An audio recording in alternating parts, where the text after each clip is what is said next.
Et voilà, on est arrivé au Vietnam. C'est notre deuxième pays asiatique et notre quatrième pays sur notre liste du tour du monde.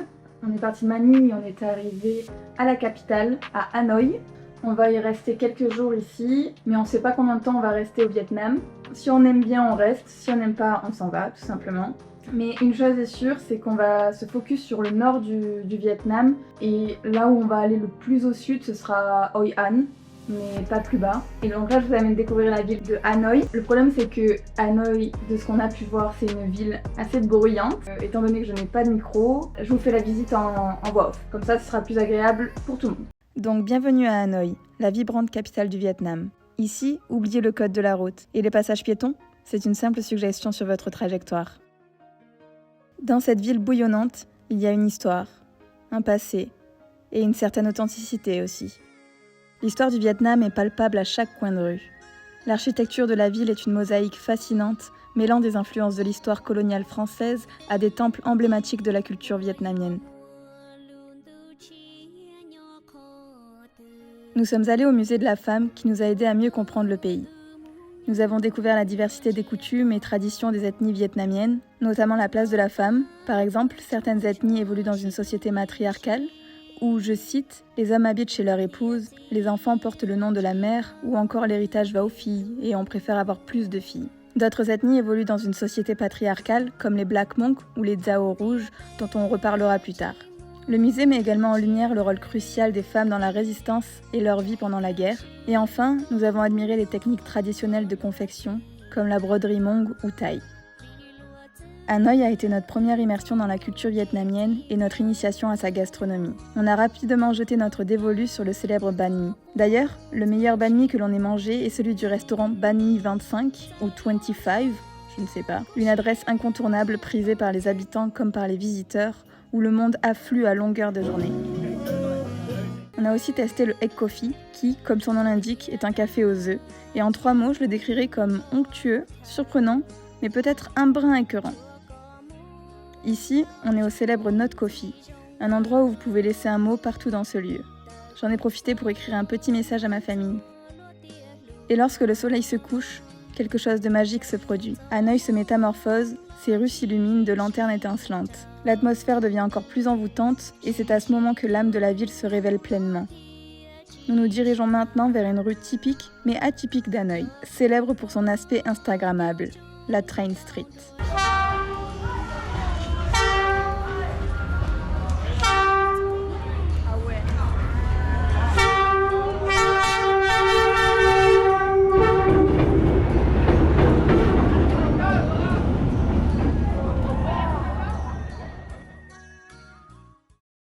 Coucou, c'est encore nous! Ah oui, je sais, c'est un peu court. C'est court, hein. Court. Mais on l'a fait nous-mêmes, alors écoute, on peut pas tout avoir. Ça y est, on quitte Hanoï, direction le nord du pays, Sapa. Et apparemment, la météo n'est pas folle en cette saison. C'est pas la meilleure saison pour y aller. Et donc, ce qui est intéressant, c'est que on a vu au musée de la femme toutes les ethnies et comment elles vivaient, que ce soit dans le passé ou même aujourd'hui. Et donc là, on va aller le voir de nos propres yeux, on va le vivre. Parce qu'on va partir 2 jours dans une famille ethnique, perchée un peu dans la montagne, en haut des rizières, donc on va partir pour un petit trek. Là, on va prendre le bus, notre premier bus de nuit au Vietnam. Eh oui! Let's go!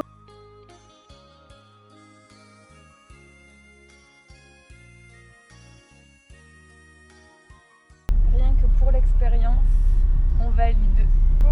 À demain, à Sapa. Bonne nuit! Mimi, tu dis bonne nuit?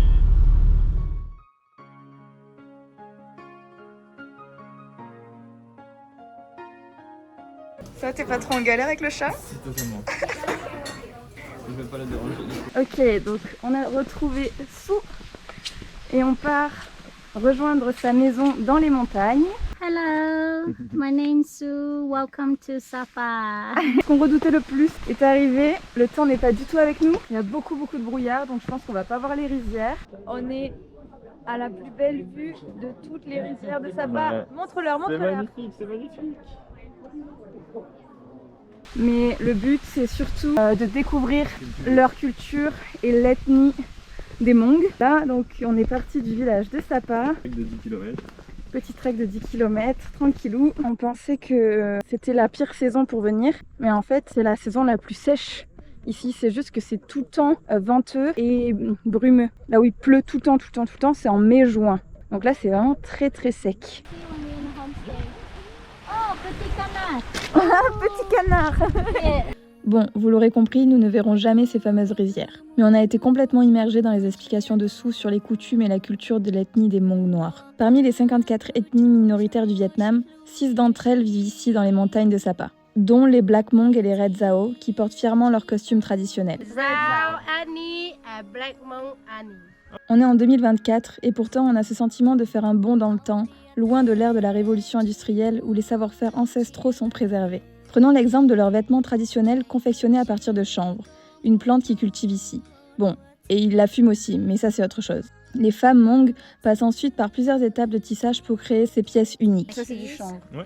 Ok. We take one here, we twist like this. Then you put another one together here. Ok. And then longer. And then longer, we make this. To make this. Oh wow.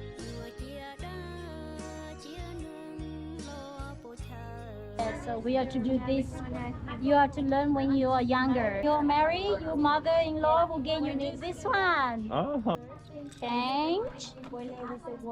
Une fois les vêtements confectionnés, ils sont décorés avec minutie puisqu'ils représentent le symbole et la signature de l'ethnie. Et c'est là que réside le talent des Hmong noirs, utilisant des teintures indigo naturelles et la technique du batik. À l'aide de cire fondue, les femmes créent des motifs avec un morceau de cuivre monté sur un manche de bambou. Puis vient la dernière étape de la coloration du vêtement. Les Black Hmong utilisent les feuilles de l'indigotier pour teindre leurs vêtements.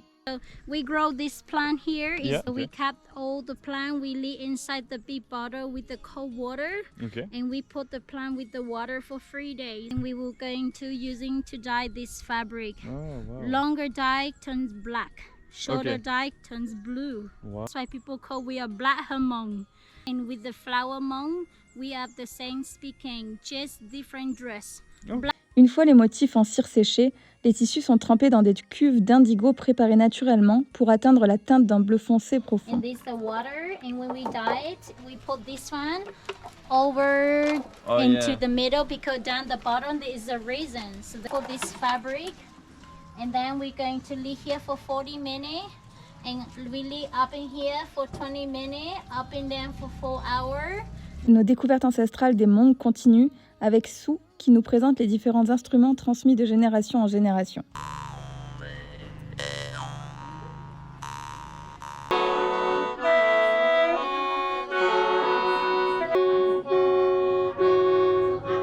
Happy water, peach. Ok, ok. Yeah. Santé! Oh, ouais. Un peu amer, mais c'est pas vrai. Okay. Mohai bazo. Little water. Thank you.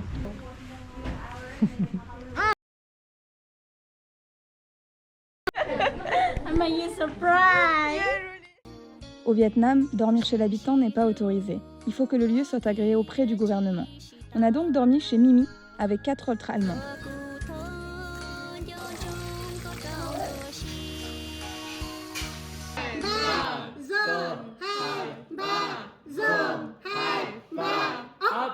Three, four, five, and don't do my drink finish. Okay. So you daughter, and you do that thing, you do. Alors, pour mettre en relation un peu ce qu'on a vu au musée de la femme, donc les ethnies ici évoluent dans une société patriarcale. Par exemple, Su nous a raconté que elle a eu en fait 4 filles, jusqu'à son 5e enfant où ça a été un garçon, et tant qu'elle n'avait pas de garçon, elle devait avoir un enfant jusqu'à ce que ce soit un garçon. Et bon, société matriarcale c'est pareil dans l'autre sens. Donc bon, je ne sais pas ce qui est mieux, je pense qu'il n'y en a pas. Uniquement les femmes parlent anglais, les hommes ne savent pas parler anglais, n'apprennent pas l'anglais, et donc uniquement les femmes sont guides. Su, elle ne sait pas lire, elle ne sait pas écrire, et elle a appris l'anglais en côtoyant des touristes. Reason, okay? Ok. Do like this. Ok. Your hand have to hold like this. Ok. Come on.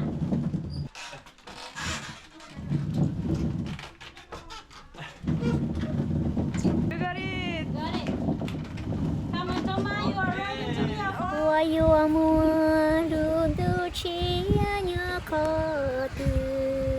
Ok, elle c'est A. Elle nous a accompagnés sur une partie du trek. La chanson en fond que j'ai mise pour ce trek, c'est elle qui chante. Et jusqu'à ses 15 ans, elle vendait des souvenirs dans les rues de Sapa. Un jour, un Américain est allé la voir en lui demandant pourquoi elle n'était pas à l'école. Elle lui expliqua que les frais de scolarité sont trop chers. Cet homme décida de lui financer ses études pendant 2 ans à l'école de Hoi An. 15 ans plus tard, elle a créé une école gratuite pour tous dans ces montagnes pour offrir aux enfants des villages alentours l'opportunité qu'elle a reçue. Seuls des volontaires du monde entier viennent instruire les élèves. Bref, c'est une femme incroyable. Là,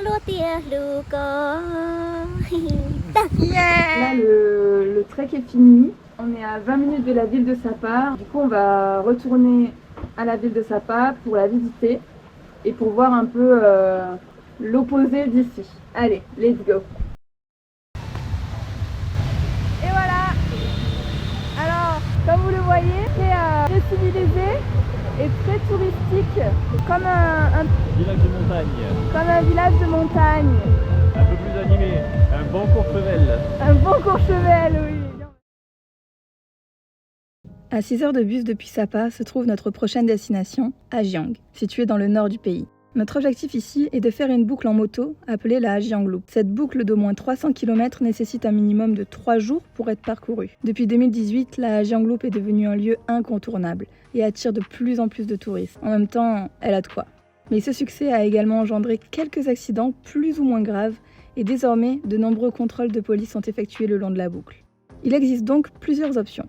Soit vous avez le permis moto et le permis international, auquel cas vous pouvez louer votre propre moto. Sinon, vous pouvez passer par une agence qui vous fournira un scooter et vous aidera à éviter les contrôles de police. Ou alors, comme nous, vous pouvez opter pour un driver qui vous conduira tout au long de la boucle, vous permettant ainsi d'admirer tranquillement les couchers de soleil et les paysages spectaculaires. Nous, on a choisi de partir avec Lee Adventure, que je ne peux que recommander. Hi, my name is Lee. I am from Hajiang Loop. I am the tour guide here, and today I am very excited to be tour guide with Miss. On a été époustouflés par la beauté de ces paysages et je ne suis même pas sûre d'avoir les mots pour la décrire. Cette route serpente à travers les vallées montagneuses, longeant des précipices vertigineux et des rizières, traversant des montagnes karstiques et s'engouffrant dans des canyons majestueux. Et lorsque la nuit tombe, nous faisons une halte dans ces villages autrefois très défavorisés, mais qui connaissent désormais un renouveau grâce au tourisme. Comme on dit, une image vaut 1000 mots. Je vous laisse donc admirer ce paysage absolument incroyable.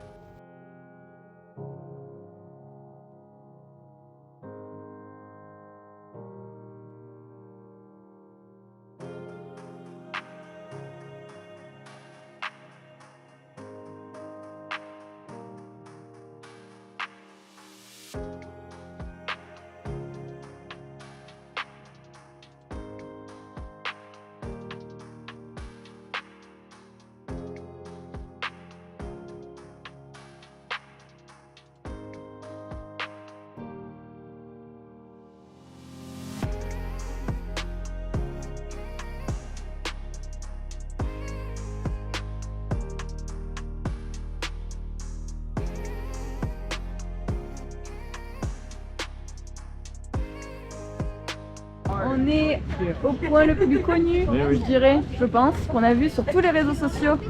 Là, Je sais pas comment ça baisse. c'est quoi le nom? Il a dit que c'était un serpent. Un serpent, the big snake.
C'est la plus belle route qu'on ait faite de notre vie entière. Non, quand même pas. Australie est toujours meilleure. Oh, Oui, Australie est plus toujours en meilleure. Australie.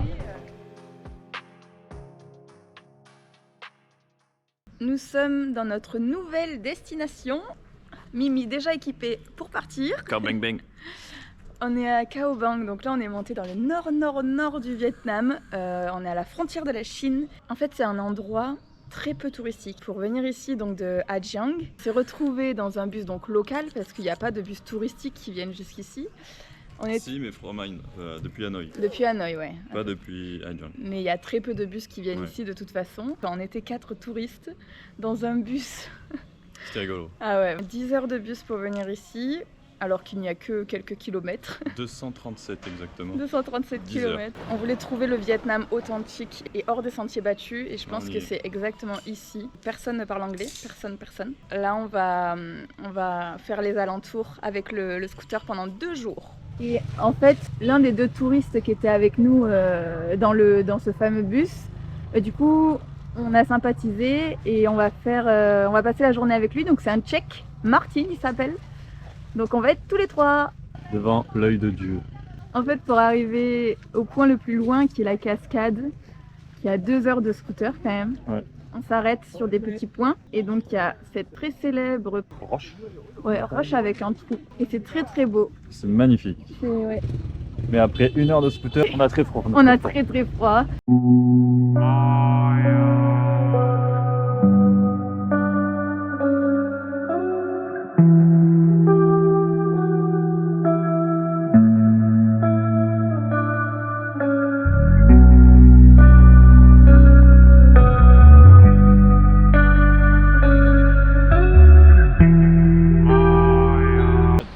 Waouh! On arrive à la plus belle cascade du Vietnam, qui La est 4e plus grande cascade au monde au bord d'une frontière. Iguazu number 1, Nagara number 2 et Victoria number 2. Ban Joc numéro 4. Et en fait, elle est vraiment à la frontière sur la frontière de la Chine. Donc, il y a tous les Chinois là en face. On est à 10 mètres de la Chine. Donc évidemment, le drone, on peut oublier.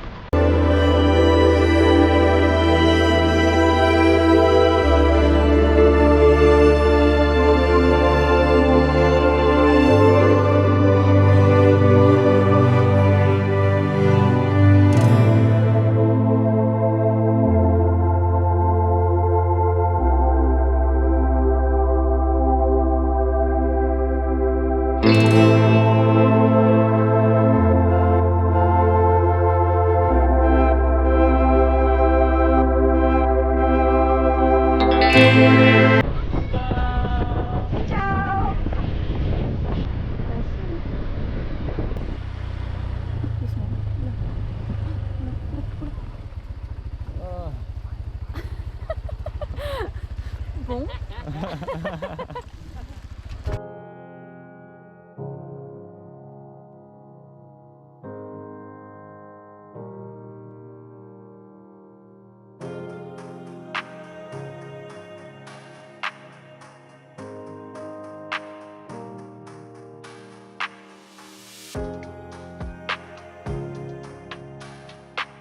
On est perdu au milieu des.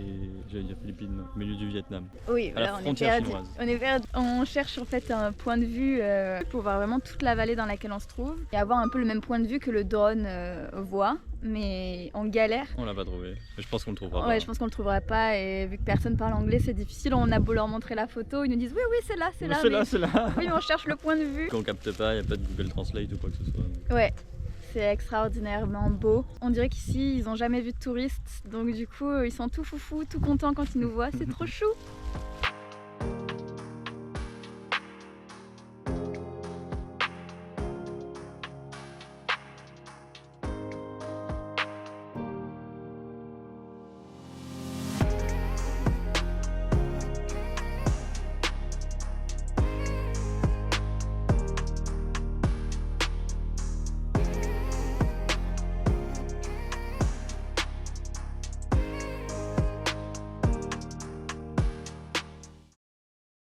Bon, aujourd'hui, il pleut, il fait très froid.